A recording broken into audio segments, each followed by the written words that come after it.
Cast your burdens upon me. Ito yun. Ngayon, iniba na yung translation. Now, what I want to encourage you guys is this. You need, sino dito gusto makakilala ni God? Please, can I see your hands? You want to know God more and more and more. Can I see your hands up there? Up there, up there? Okay lang, huwag kang mahiya. God recognizes that. Thank you. Now, I tell you what. You need to invest in the Bible. At ang lagi ko sinasabi, pwede mo nang ibaba, igo ang iyong kamay. You need to invest in the Bible. And ito ba? Baka naman may Bible ka sa bahay, pero iunahan ka na ubusin niya ng amay. Or ng alikabok. Ang sinasabi ko sa akin mga dinidisciple ng mga kabataan is this. Ang pagbabasa ng Bible ay non-negotiable. If you don't know who God is in your life, ang buhay mo, trial and error. Are you with me? Malapit na ako matapos. Isa pa, I want you to take part in discipleship sessions. Kaya next week, magsisimula na tayo ng discipleship series natin. I-explain natin sa inyo kung ano ba yung things talaga ng Bible at mas magiging mas malalim tayo. That will be, of course, meron pa rin tayong youth service next Saturday, pero sa November 23, that's a Sunday, magkakaroon tayo ng discipleship session dito. And you need to attend those. Sa tawag ng Bible study, sabi nila, Bible study, sa iba cell group, sa iba care group, sa iba small group, sa atin, Youth on Fire discipleship. At nagiging exciting yun. Why? Because you have to know God. If you don't know who God is in your life, trial and error in your life. Agree? Yes. Agree? Yes. Okay.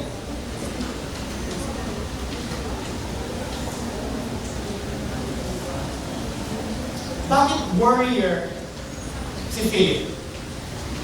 Actually, meron pa isang character dyan, si Peter.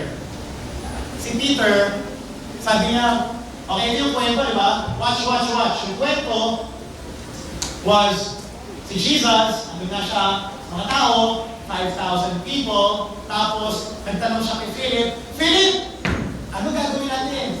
Anong papakain natin sa kanila? Matatapos na yung gabi, matatapos na yung araw, magagawin na, wala tayong panghapunan. Si Philip sabi niya, well, actually, Jesus, sa totoo lang, kahit naman gawin natin yung pera natin for 1 year, hindi pa rin natin mabayaran lahat to eh. Ang gusto kasi ni Philip, pauwiin na lang yung mga tao.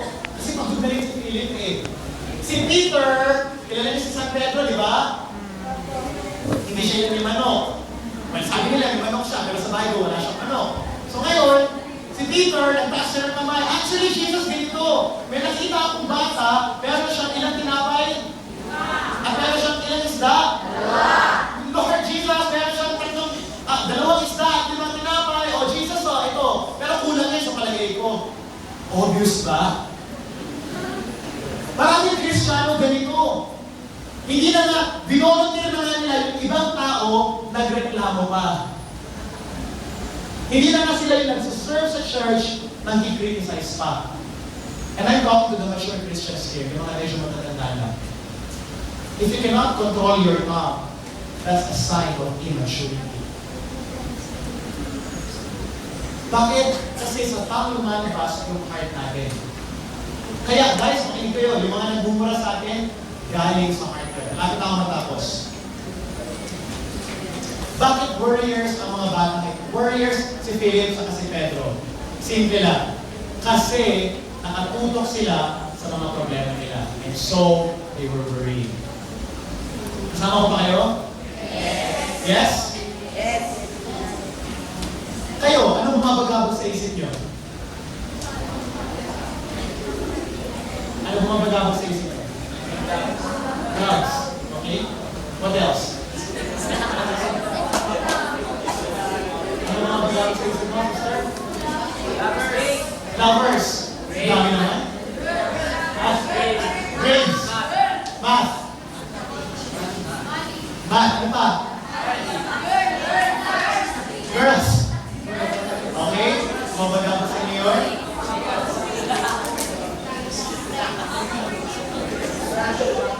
You have a choice, guys.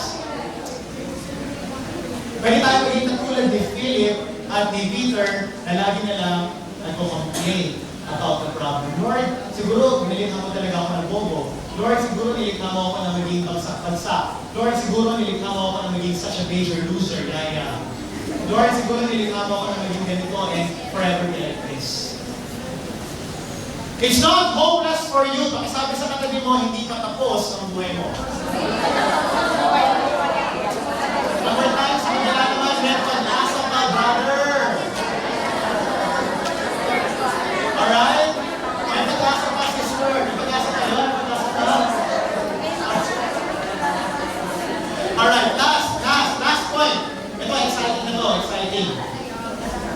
May spectator, May warrior. may warrior, pero meron din isang bata, selfless boy. Ilan sila lahat? Tatlo. Ilan sila lahat? 3. Ano, ibig sabihin ilan yung dumating? Ah, 5,000. Lalaki pa lang yun. Wala pa yung babae at mga bata. Wala pa yung mga bata na katulad ninyo. Wala pa doon sa 5,000 na yun. Diba? So, nangyari is, okay na yun? Okay na kayo, huwag yung gawin. So, nangyari is this. Out of those 5,000 or more people around Jesus Christ, at habang nag-aargumento si Jesus, Philip and Peter kung ano ang ipapakain sa kanila, merong isang bata, maybe 12 years old, maybe 10, nagtaas ng kamay. Actually, may bawon po ako, yung mga tinapay sa kadalawang isda, pwede kaya ito, Jesus? Ano sabi ni Jesus? Pwede. Pwede. Can you say pwede? Pwede! The secret, and ito yung patutunguhan ko. Naalala niyo sinabi ni Jesus Christ kung naalala niyo sa Bible? Huwag niyong haharangan ang mga bata na lumapit sa akin. Alam niyo yun? Bakit? Ano ba yung meron ng mga bata na wala na tayong mga matatanda? Acute. So, hindi ka acute. Acute ka na. Di ba yung bata, kapag sinabihan ka, ayun, ganda-ganda naman ni ate, sa totoo, hindi mo ganda ka talaga. honest. Nagsasabi siya ng totoo. Lalo na yung mga 4 years old, 5 years old, wala pa yung mali siya.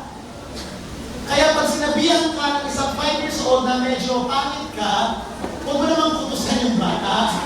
Siguro, ay, loko ang bata ka. Huwag mo ganun. Baka meron kailangan ba? Kasi nagsasabi na siya ng totoo. Hindi tulad natin mga malalaki na, meron na tayong mali siya, nag-late service na tayo. Kasi hindi na totoo yung sinasabi natin. Kasi gusto natin bulahin. Alam mo, anak, sa iyo ko ibibigay ang pinakamalayong bituin. Ito nga bituin sa ilong. Diba? And so forth. Ito ang kagandahan sa batang to. Magtatapos na tayo. Ito ang kagandahan sa batang ito. Nung binigay niya ang kanyang 5 tinapay at 2 isda, wala siyang pagyayabang o wala siyang itinatago. Gusto nilang makapag-share. Lord, ewan ko kung nasa pa, pero sa tingin ko, basta bibigay ko 5 loaves of bread and 2 pieces of fish. What happened? Simple lang. Kinuha ni Jesus Christ, tumuha ang lahat, nagsabi niya, Lord, salamat sa pagkain na ito, nabubusog sa aming lahat. Amen. The moment they opened their eyes, boom, the miracle happened. Listen carefully. The Lord is looking for spectacular, not for spectacular generosity. Feeling kasi natin, kailangan ibuhos natin lahat. Lahat, ibubuhos mo, uubusin mo ang energy mo. Pero deep inside, ang habol mo lang, maging sikat ka. Hindi yun ang hinahanap ni God.